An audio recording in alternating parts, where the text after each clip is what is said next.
quién presento primero? ¿Por edad? Sí, ¿cómo no? Agapito, ¿cómo te va? ¿Cómo Por estás? el decano. Agapito Gracias por Blanco. empezar por la juventud. Eduardo Ya Toñano. empezamos. Yo dije que había que traer a alguien para que no se peleen, pero lamentablemente no lo voy a lograr. Pero digo que el disenso está bueno. Digo. Probablemente a lo mejor me queda algo, o probablemente a él le quede algo de lo que yo pueda decir. Lo importante es decir, uno si solamente se junta con las personas que opinan como uno, nunca va a incorporar ningún agregado a su acervo.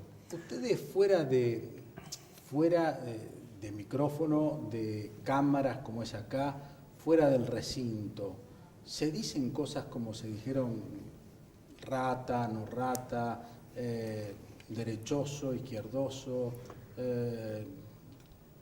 ¿Se dicen eso o no? ¿O se tratan bien?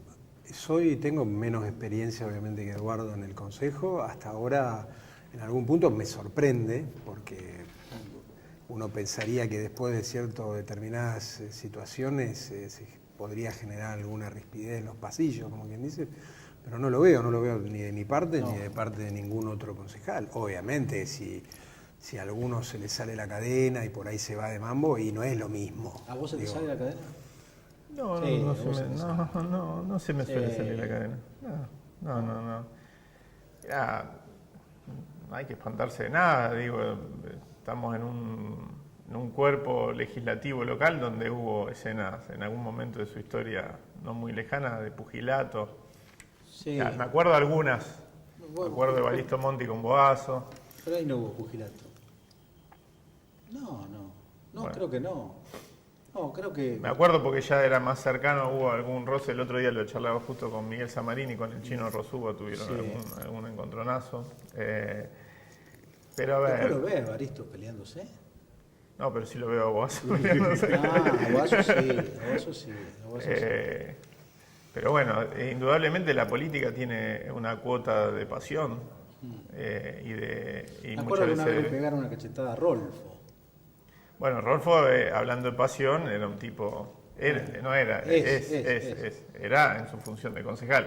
Lo sigo viendo como militante político del peronismo.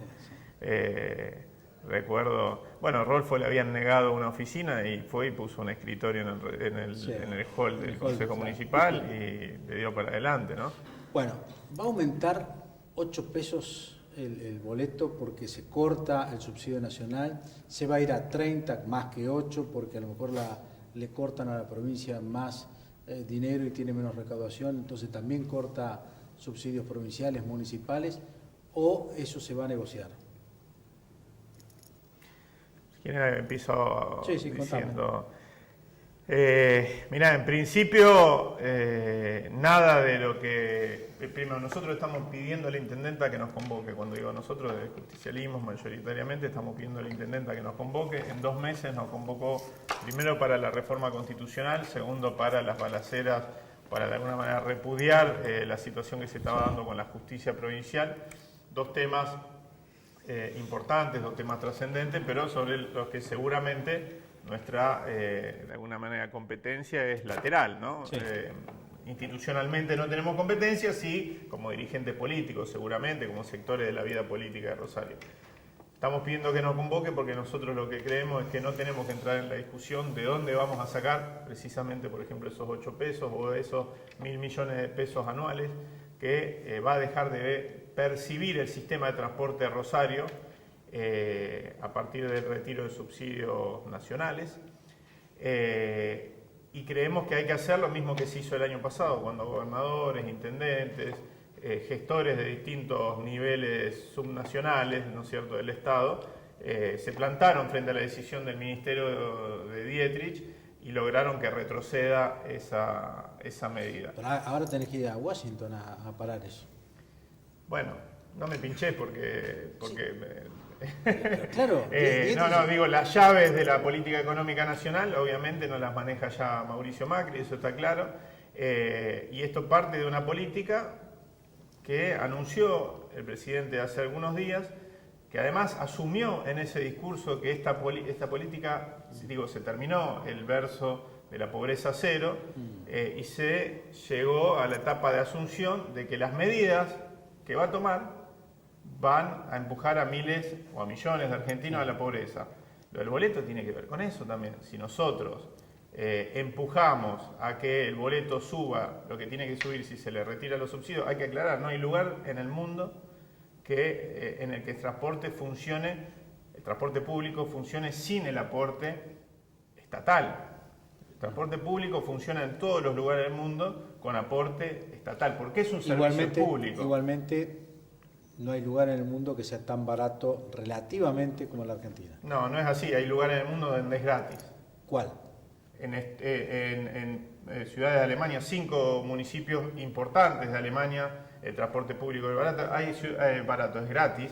En otros países de Europa, en general de Europa del Este, hay experiencia en ese sentido. Quizás no es lo más difundido, pero digo, el transporte está subsidiado por el Estado o en su totalidad, como esos ejemplos, quizás no sean los más difundidos o los mayoritarios. No, bueno, 5 ciudades importantes de Alemania y después de otros países del Este que quizás no tienen tanta difusión o sus políticas no llegan hasta acá. Pero digo, en muchos otros lugares del mundo el transporte está pensado, en todo el mundo, está pensado como un servicio público. Tenemos que dejar de pensar en términos exclusivos de rentabilidad empresaria, porque la verdad lo que termina sucediendo es que ese servicio que debería prestarse a la población... Pero ahí te paro, porque no me hables de rentabilidad empresaria cuando la parte hoy del 50% es municipal y da pérdida, así que pero, ni siquiera rentabilidad tiene. Pero, a ver, la verdad que pensar en términos de pérdida,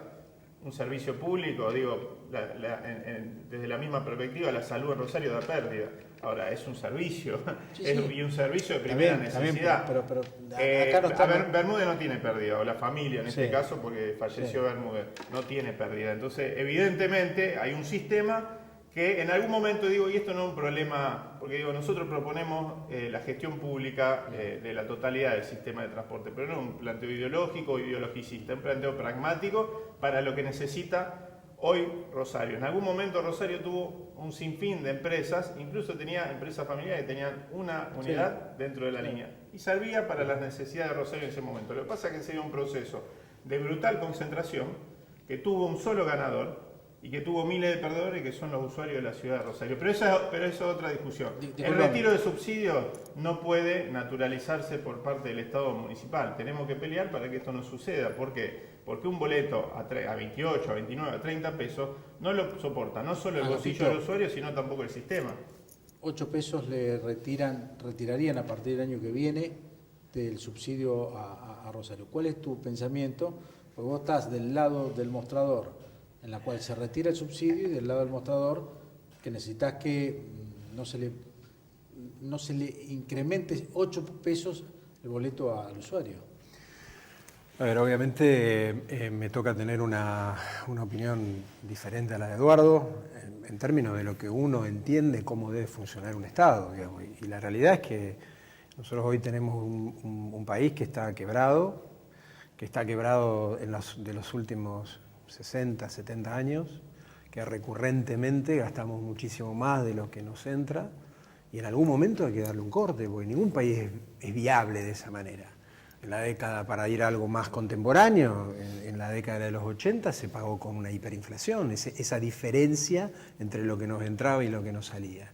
En la época de Menem se pagó con el plan Bonex, todos los ahorristas que estaban en los bancos sacaron el dinero, le dieron un papel a 10 años, privatizamos, nos hicimos del dinero de las privatizaciones, y después de ese año se siguió gastando más y en algún momento colapsó, le tocó a De la Rúa esa herencia. De la Rúa no pudo, no supo, que intentó hacer un megacanje de deuda, porque digamos vos tenés gastos corrientes, tenés deuda y tenés lo que te entra. Acá tenemos un saldo recurrente donde siempre debemos más de lo que nos entra.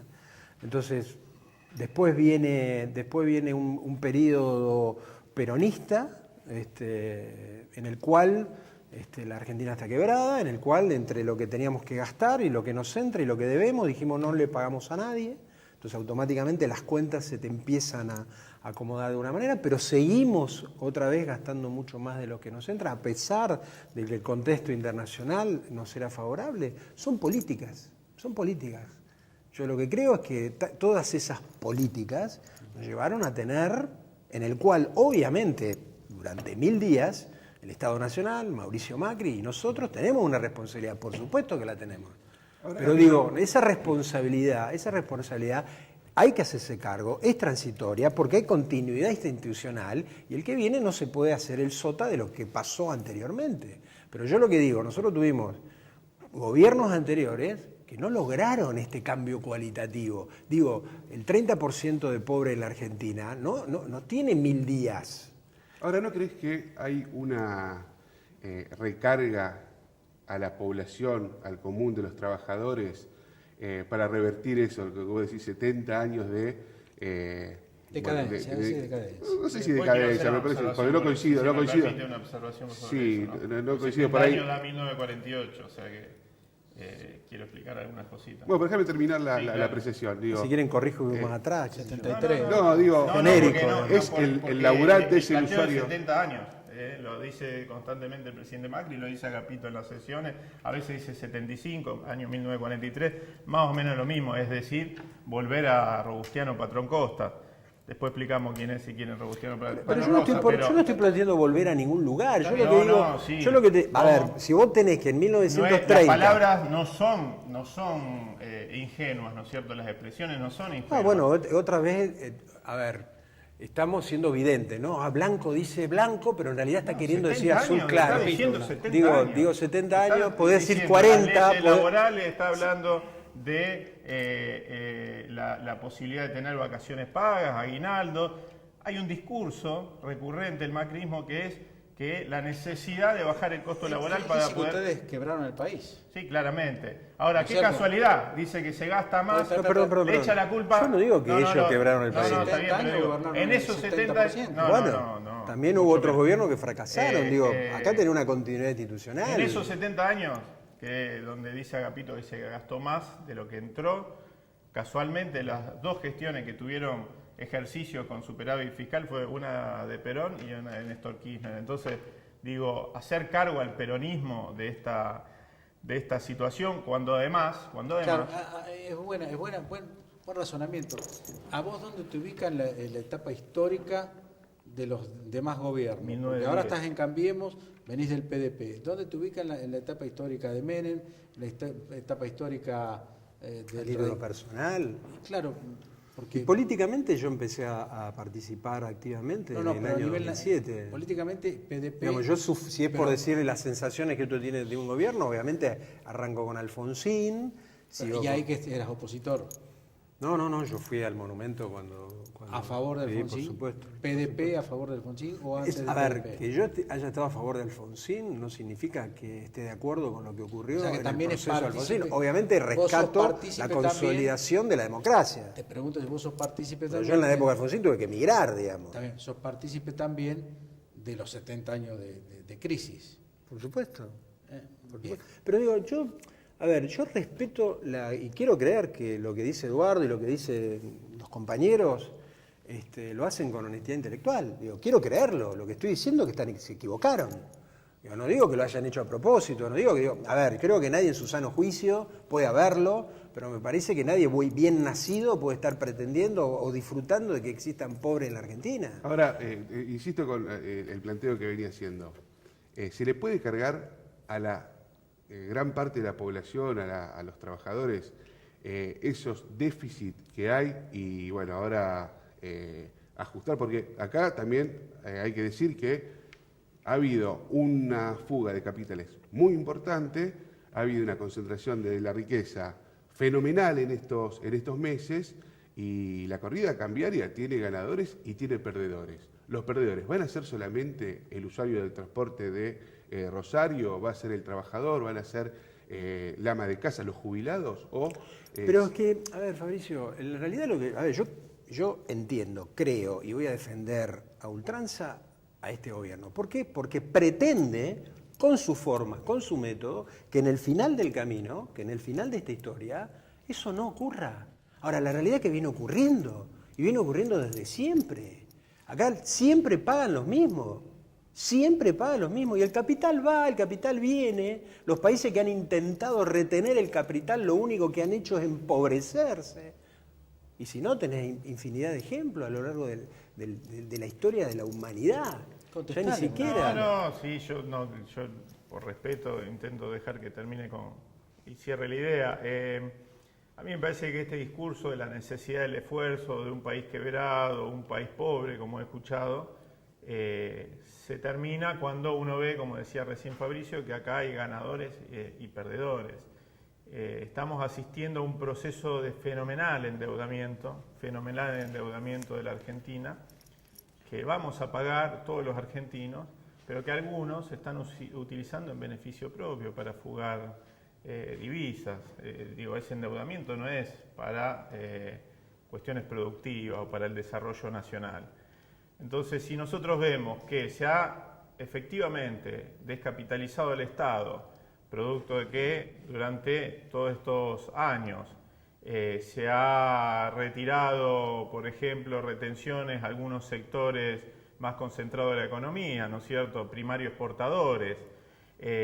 Si nosotros vemos además que se ha abierto las importaciones de una manera brutal, sin tener en cuenta y sin medir. Tengo un problema de tiempo, pero acá hay ganadores y perdedores, y la verdad que los perdedores son los que viven de su trabajo en la Argentina. Lamento que nos hayamos puesto a la política nacional cuando quería ver la tema local. Hoy es imposible. No pude escuchar si lo va a pagar el usuario o no lo va a pagar el usuario. Yo sinceramente, los subsidios, como bien dijo Eduardo al principio, lo tiene que pagar el subsidio, si es subsidio, si lo entendemos con subsidio, o lo paga la provincia, o lo paga el municipio, o lo paga la nación. Acá lo que tenemos que discutir es quién lo paga o quién debe pagarlo, pero la realidad... Perdón, Eduardo, pero la realidad que de las 63 localidades que tiene la provincia de Santa Fe, hay 300 que le están subsidiando porque el transporte no es gratis, alguien lo paga. Entonces vos tenés 300 localidades mínimamente en la provincia de Santa Fe que le están subsidiando el boleto a los rosarinos, a los santafesinos, a los porteños, obviamente. Entonces alguien lo paga. Acá la discusión es quién lo paga y dónde está la estructura para que en algún momento deje de pagarlo. Yo lo que digo es... Hay un gobierno que tuvo la oportunidad durante 12 años de sacar este país adelante de una vez y para siempre. Ahora hay otro gobierno que está intentando lo mismo. Nosotros tuvimos un bloque de 15 minutos más o menos. Pensar que esta resolución la hacen en 10 segundos, 12 segundos, alguien desde el Poder Nacional. Vamos a... hay leyes nacionales. Me estaba olvidando. Hay leyes nacionales por las que cuando cada uno de nosotros paga combustible, se destina esos recursos, un porcentaje de esos recursos al subsidio del transporte. Es decir, se están violando 7 pesos por litro. Sí, pero históricamente en todos los gobiernos va a rentas generales. En todos los gobiernos fue a rentas generales. En todos los gobiernos fue a rentas generales. Y vos estabas hablando de que hay fuga de capitales, de que en este momento están usufructuando, pero digamos, eso no está hoy en la justicia. Eso hoy no está en la justicia. Lo que están en la justicia son los del gobierno anterior. Y que se hagan cargo de lo que pasó en el gobierno anterior. Pero eso no Entonces acá hay transferencia institucional y uno debe hacerse cargo de esa transferencia institucional. Pero vamos a la realidad, Eduardo. Vamos a la realidad. El país está destruido. No lo estamos destruyendo. El país está destruido. El adquisitivo del salario desde diciembre de 2015 hasta ahora ha caído enormemente. Eso es lo que vive cada uno de los argentinos, salvo aquellos que están ganando con este proceso, todos los días. Entonces, el relato que puedan hacer me parece fantástico. Los operativos que puedan hacer en los medios de comunicación me parece fantástico. Es lo que voy a hacer. Pero lo que cada uno de los argentinos vive es que a fin de mes no están llegando. Y hay argentinos que ni siquiera pueden alimentarse. Esto para ustedes no se peleen. Cada uno debe ser lo suyo. Muy bueno. Coincido con Eduardo Tonioli. Nadie tiene la culpa, Gustavo. Sin culpa. Nosotros nos hacemos cargo de 1000 días de pobres que no llegan a fin de mes. Que se hagan cargo de los 12 años de los pobres que no llegaban a fin de mes. Y vamos a analizar cómo llegamos a resolver este problema. Ya está hecho mierda.